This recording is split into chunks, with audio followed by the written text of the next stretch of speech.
So I want to just start here because when we think about global trade, there's a number of shocks that global trade has been going through. That's no secret. I don't think we need to go through it. But what's been interesting is the discussion around whether or not the shocks, the fragmentation, is beneficial or, is it hurting ultimately the global supply chain, the global economy? And I want to start first in terms of getting the perspective from you, Minister. Ecuador is in an interesting position, sitting close, obviously, to the West or in the West by the US, but also opening up to China, to trade with China. How are you navigating this fragmented world? Well, you have to know that Ecuador, two first trading allies are the US and China. We have an FTA with China, which was just become into enforce on May 1st. So for us, it's a big win because it's our second trading partner.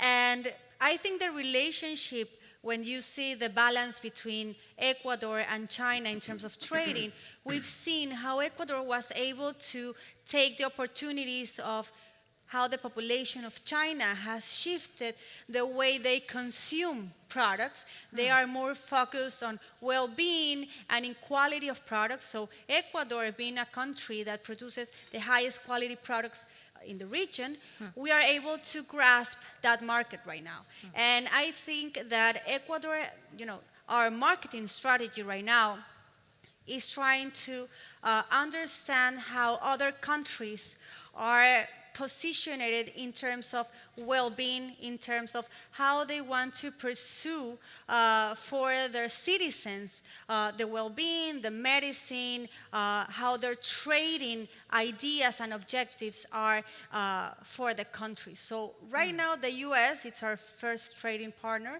and we do not have an FTA with them, but still we do have a lot of trading relationship with them, mostly, oil products. But with China, we've seen that there are other opportunities in terms of how we can diversify our products offered to them. Like what specifically? For example, right now we are sending to them blueberries, yellow dragon fruit, coffee, cocoa beans, where in the beginning we were just shipping shrimp and bananas. So we are diversifying, and it's good because Ecuador has a really rich land and we can grow anything. So our producers are trying to understand what the final consumer needs. So it sounds like fragmentation is more beneficial for Ecuador. Let's cross over to Finland. Minister, is this the same situation that you're seeing with your country? Yeah, it's quite the same. I'd like to be positive and think that maybe always when you have these shock waves in economy, many businessmen like to say that it creates healthier companies when they are in trouble. So perhaps also when trade is in trouble, we can create healthier trade. But that does mean that, of course, China issue must be handled because it's the same with most of the countries in the world where the labor has been or the production has been moved in many industries to China. But I think China can still play its cards well and continue to being the big trading partner for us all. But at the same time, we are more conscious of the security of supply chain with many of these vital products. Do you see China as a trading partner? Yes, we do see it as a trading partner, but we also see it as a challenger and also like a institutional challenger because when it comes to many specific areas, we have to rethink them carefully. I think we've done it in the past, but maybe we haven't been careful enough. So I think many industries will face the challenge whether we can cooperate with the Chinese. In a perfect world, we should, and we could, but also the security issue and all the nations want to be sure of many of these emerging technologies. So of course there is a big division also there. Right.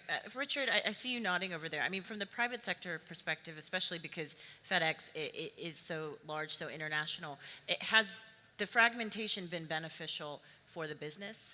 Well, like anything, there's puts and takes in it, right? I would say for the consumer, it has not been a good thing. It's why you're seeing consumption down. I mean, the cost of goods going up. However, there is this rebalancing effect, right? And I think that will settle too. You have to remember, the pandemic, of course, was this massive shock to the system. Pre-pandemic, if I went to a cocktail party and started talking about supply chains, I'd be shown the door. It became an incredibly sexy topic during the pandemic, very topical because supply chains were disrupted. We worked very hard to keep critical supply chains moving. First the PPE, then the COVID vaccines. Then as we kind of came out of the pandemic period and settled into what I'm calling the new normal, right? Companies did not want to, our customers did not want to find themselves at the risk of any one supplier, in terms of where their manufacturing base is again. So supply chain de-risking or fragmentation became the order of the day. Our business as the largest express company on the planet was largely built around just-in-time inventory cycles. And we're seeing a shift now from just-in-time to just-in-case, right, as everyone adopts a China +1 or even +2 and +3. So there are puts and takes, and it creates opportunities for other markets around the world. We're seeing some of the big beneficiaries be Mexico, right? A lot of that is Chinese investment into Mexico then coming across the border. You saw where Mexico replaced China as the U.S.'s top trading partner. Well, a lot of that is just, someone said earlier in a discussion, we had a roundtable discussion this morning, China disguised, right? Coming in through the back door through Mexico and up over the border. Some of that is foreign direct investment from other countries into Mexico, and some of it's indigenous growth. We're seeing India play a huge role. The Middle East, lots of investment here by these countries in diversifying their economies, as well as foreign direct investment here because of where you sit geographically, right? You're the crossroads of the world between Asia and Europe, Africa and the Indian subcontinent, Southeast Asia, another beneficiary. So there are puts and takes in this whole thing as it resettles. The great thing about where we sit at FedEx is we serve 99% of the world's GDP. We're in 220 countries and territories around the world. So for us, and for me, who runs the international business, it's really a matter of seeing where the winds of trade are shifting and then making the appropriate investments. I was here in the Middle East back in February, and we opened a big hub at DWC, Dubai World Cargo, a $350 million U.S. investment in a brand new hub there in Dubai. Just yesterday, we announced a free trade zone facility here in Qatar. We have a Middle Eastern road network that connects all of the Middle Eastern economies on the road. A lot of people think about FedEx as just an airline, but we're on the road. We even move things on the water via ocean. So we're kind of everywhere you want to be, and as we see this resettling period, it's about making those smart investments and shifting with the winds of trade. Manish, I see you nodding there as well. Would you agree from Schneider Electric's perspective? Yeah, I think for us at Schneider Electric, we are the technology providers to enable, whether it's the fisheries in Ecuador or, it's about the movement of goods and production of goods. We are in the space of efficiency and sustainability.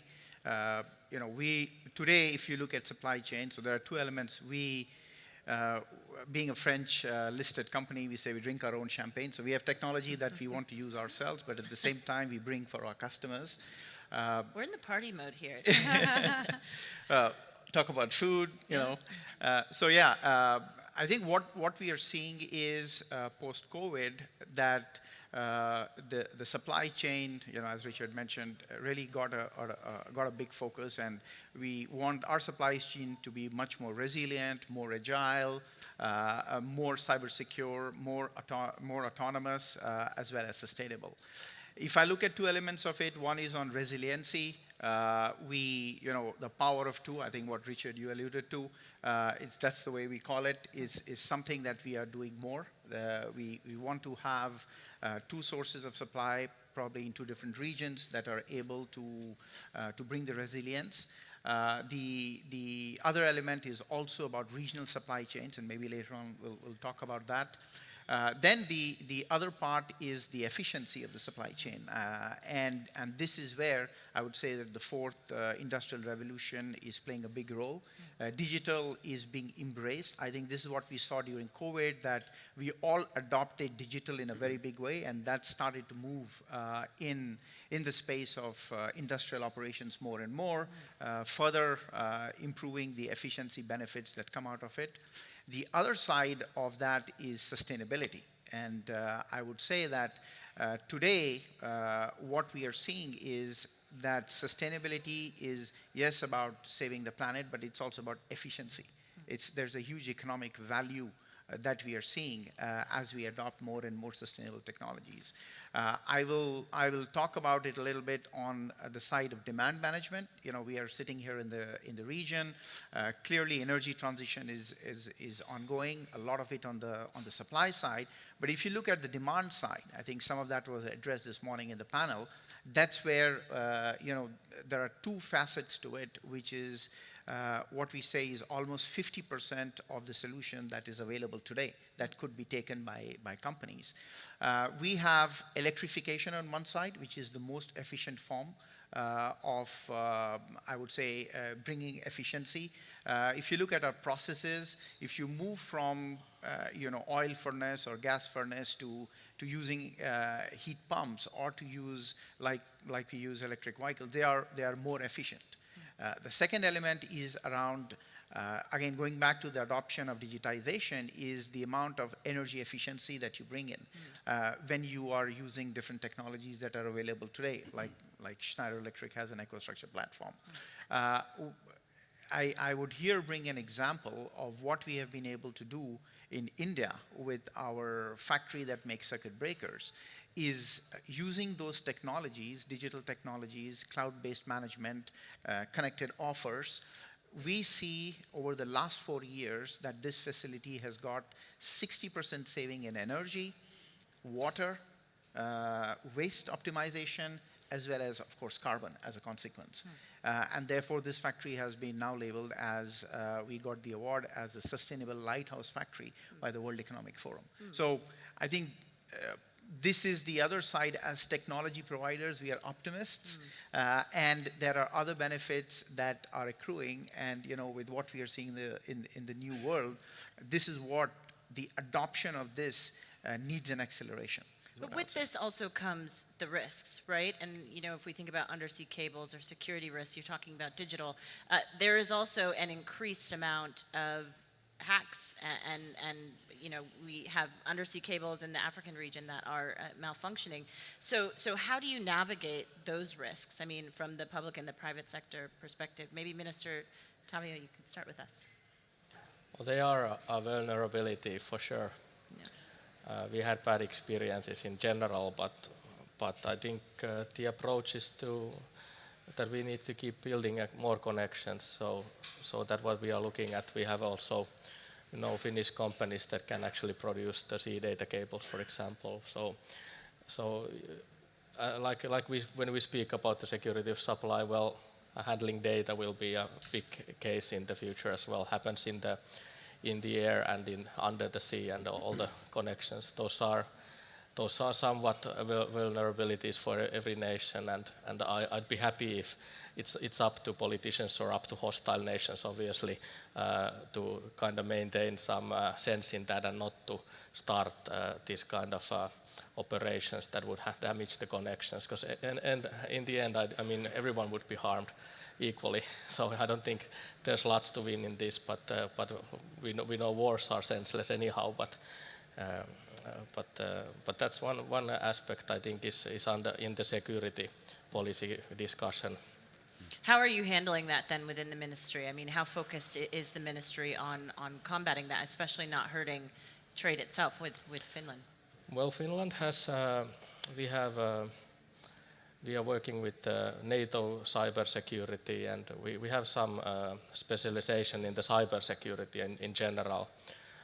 So we try to share our know-how with the allies, and we share I think the technologies and know-how. So it has lots to do with the technological competition I spoke about what I mentioned earlier. So I think now that we are here in Qatar, I think we can see Qatar as a trading partner also in emerging technologies. So that kind of keeps our relationship, maybe tightens the relationship. So I think that's a good thing. So every country can try to give what they can offer as a useful. And you were saying that as well, Minister Garcia, right? In terms of the trading partners that Ecuador is looking to. I mean, are you concerned though about the potential vulnerabilities that opens the country up to? Well, I think it really depends. For Ecuador right now, we are trying to create an ecosystem for investors and for trading. Even though we're a very small country, we are only 18 million people population-wise. And we are trying to see the opportunities and the gains that we can have in terms of the trade openness that such low-income countries need in order to be a player in the trading agenda of the big countries such as China or the US or Canada or Middle East right now. So I think that having an openness trade agenda like we are pursuing right now makes us important in terms of how Ecuador is being seen in the region. Because I think that we do not have to focus only, in cybersecurity that we do as Ecuador, and the Ministry of Interior, they have a plan and they are working with international organizations in order to set up this, public policy and have all the safety in terms of cybersecurity. But in terms of trading and what it's most important for us, it's that we are able to secure the trading partners, a public policy where they can feel safe that even though President Noboa is not reelected next year, the trading relationship will sustain. And I think that for lower income countries such as Ecuador, having these trading strategies where safety and the objectives of providing public policies and stability, it's our main objective right now. So we are seen as a new competitor in the region. We are having this trade agenda openness, and we have a president that have the goal to create new economic laws, new tools. We have the services free zone right now as an investment tool that can also help as a trading service. Because if you look at your map, Ecuador is in the middle of the world. Specifically in the West. And we can be a gate in order to go from Ecuador to North America and to South America. So we really want to become a hub for trading and have these trading opportunities. But having the legal framework, such as having right now the services free zone, where we give tax incentives to companies that establish there, they don't even have to make business with Ecuadorian companies. They can establish there and have business with countries all over the region. Right. If I may offer Richard, a proof point to everything she just said, in September, I'll be putting in a 5-day-a-week wide-body flight between Quito and Miami. Yeah. So there's proof. But are you finding that there is consistency, Richard, in terms of the different jurisdictions and navigating them? As the minister was just outlining, I mean, this is an openness, right, for Ecuador, but that's not the case for a number of jurisdictions around the world. You're talking about around the world Yeah, globally? yeah. Absolutely not. So how do you navigate that? So we talked about the physical and cyber risks, right? But the geopolitical, the policy risks are what we see. So this year, more people will go to the polls, I believe, than any time in human history. Right. And particularly coming out of that pandemic period where supply chains became so topical and that pain was so visible and acute.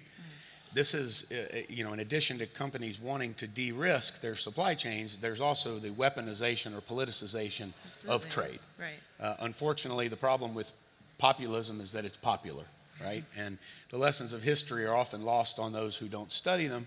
And so we see protectionist policies taking root all over the world. Our business is trade. We are staunchly pro-trade. We believe trade is one of the great stabilizing forces of the 20th century, certainly, but throughout all of human history. A famous Tennessean and statesman, Cordell Hull, famously said, "When goods cross borders, armies seldom do."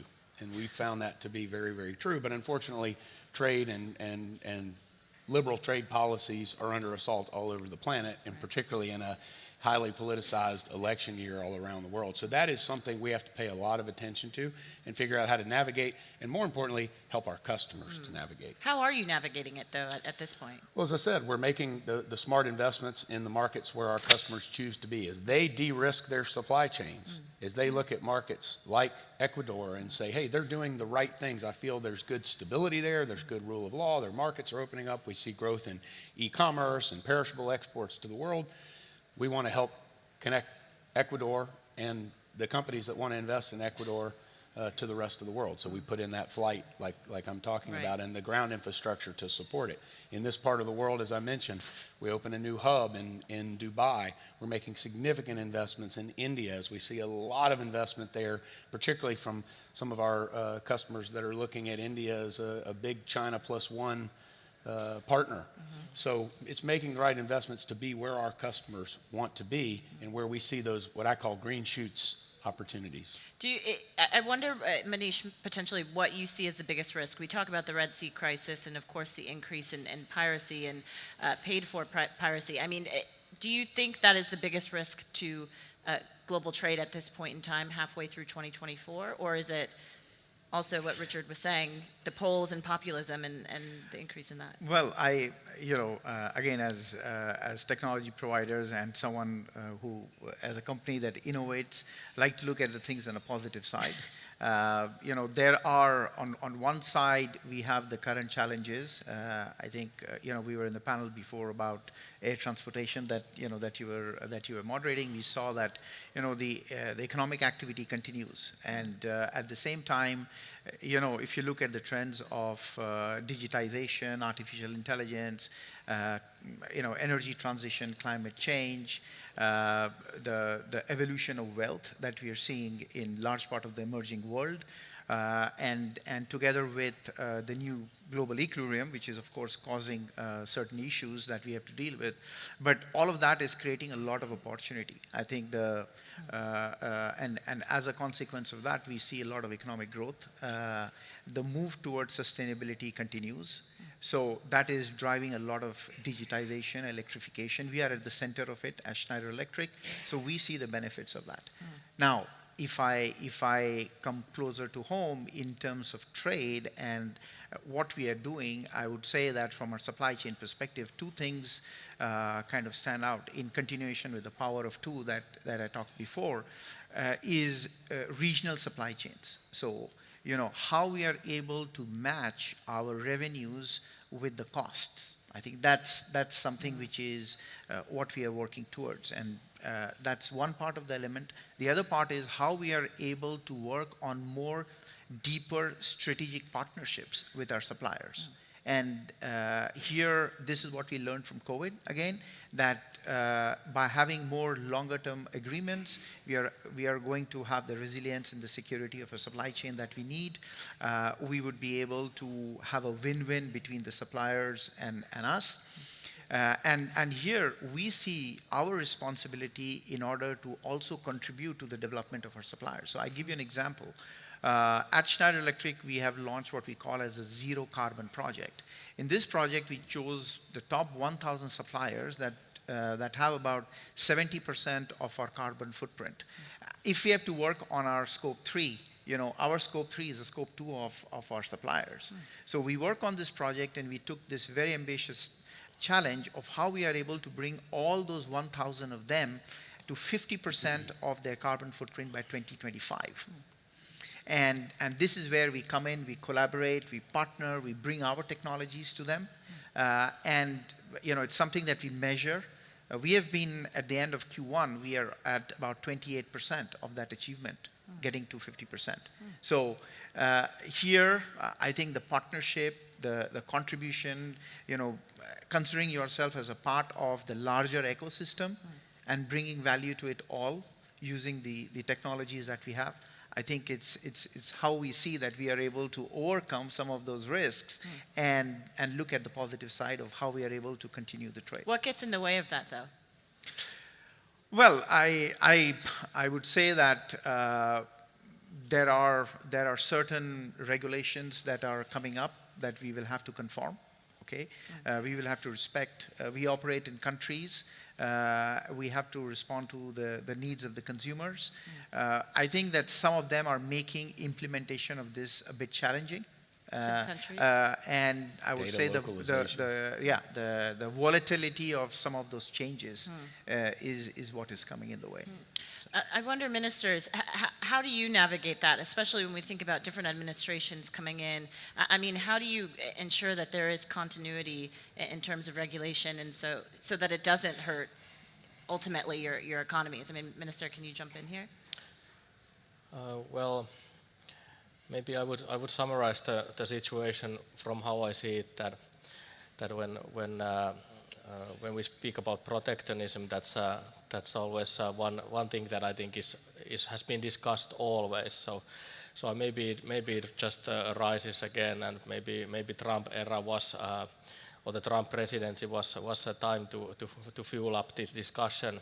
But I mean it's continued in the USA with Biden administration. But so I think You think it's continued, the protectionism? well, it's about it does, but it's about geopolitics, it's about power politics, power seeking balance. When you have power, you need the opposite power. Maybe the money itself, using money is always like the softest way. Of course, if you can buy the competition out or something, it's always all right for me. But then the second level is to use the legislation and use the protectionist measures, and we always have done it. We always had tolls, on the modern nations. So we all had many restrictions. It's just perhaps how we see it, because when we're coming from the 90s open market discussion and that great feeling, we kind of tend to forget that, okay, we always had many restrictions nationally, and with the free trade agreements, we have gotten rid of many of those. But eventually the third of my steps is, of course, the war machine. So that's the worst case scenario always, if there's a dictatorship who decides to use the war machine, so then everyone's affected like we are. But I think coming from COVID, our main concern has been the security of supply, like mentioned, but I think the companies have been stockpiling, but then you also see the critical manufacturing moving, and countries are ready to subsidize those. Is it protectionism? Okay, it's a protectionist measure, but I think it's something that everyone think it needs to be done. For example, on semiconductors, they cannot be produced basically only on one place, so all Europe and USA is making the factories of their own. So I think that's a good example, because everyone needs them. So hopefully it leads to healthy economy, but just to keep in mind, protectionism is something that always exists. It's not always a bad thing if you use protectionism to power, always better than the war machine anyhow. You can use the monetary and the market possibilities to compete on the power balance. But maybe as a Minister of Trade, I think we see it on very one-sided. Finland is a small open economy, so we would benefit having as much as open trade as possible. So we are very most open trade minded nation in Europe, I think. So we don't have objections, but I understand the protectionist measures. Richard, would you agree with that? I saw you nodding as well. I would agree protectionism has always existed in some form or another. I would also agree that it has flared up considerably since Trump came into office in the United States and kind of used trade policy as a weapon. Then in the post-pandemic period, this has intensified. Biden launched a new round of tariffs on China yesterday. So certainly he's continued a lot of those policies. Again, we are staunchly and unabashedly pro-trade, fair trade, right? And so let me caveat that with fair trade, and particularly when it comes to things like semiconductors, things that have a national security implications. But we believe that the world is less safe when it's protectionist and when fewer goods are crossing borders, as I said earlier, paraphrasing Cordell Hull. So we continue to be a strong voice for fair trade around the world. I wonder, Minister Garcia, maybe you can close out for us. I mean, you mentioned the openness that Ecuador has. How does this idea, if a country, a smaller, lower income country, also wants to increase their trade partners, is it just openness that they have to adopt? Are there other maybe, smaller steps that can be taken in order to, open them up to the rest of the supply chain globally? Well, for Ecuador, we are a dollarized economy, so we cannot print our money. So the main two ways to bring dollars into our economy is by exporting and by FDI. So for us, having export more than 80% of what we produce, it's a win. So Ecuador in that area is doing good. In terms of FDI, President Noboa was elected on November 2023, and since then he has passed 5 urgent economic laws where he just created a new ecosystem for investors, for rule of law, and to give legal certainty for investors. So in my ministry, I do have, I have the industry part and I have the foreign trade part. So we have a mechanism, a methodology that is called the next room, where all the private sector is consulted when we are negotiating in a table with other countries, like we are doing right now with Canada. So in this room, they are consulted in how the tariffs could affect their industry. How can we be strategic and smart in terms of how we can open the tariffs that we really need, like shrimp, bananas, another type of fruit. But maybe if we have some small local industry in terms of, televisions or something like that, like an industry, and probably with China, we had that. China, it's more like an access to market FTA. It's not an FTA completely.